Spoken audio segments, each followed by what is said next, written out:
महायोगी एव च नमः सोहाय शोधाय नित्यमेव नमो नमः देवताभ्यः पितृभ्यश्च महायोगी एव च नमः सोहाय शोधाय नित्यमेव नमो नमः। नमस्कार करके और सामने में आगे में रख देना।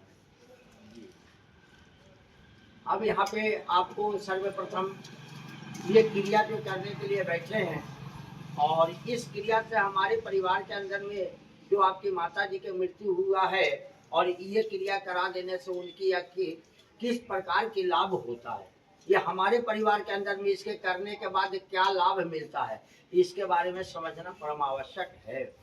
समझ गए? तो ये जो क्रिया हो रहा है इसका नाम है चतुर्दश मासिक श्राद्ध, जिसको कहा जाता है कि 16 प्रकार के दान है, 16 प्रकार के प्रत्येक मनुष्य का संस्कार है, और 16 की 48 3 प्रकार के 16 श्राद्ध है।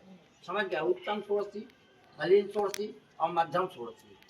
तो 16 की 48 प्रत्येक मनुष्य के जन्म के बाद जो है मृत्यु पर्यंत तक 48 पिंड होना है, और जब 48 पिंड जिनका हो जाता है तभी उनका नर से नारायण का रूप होता है।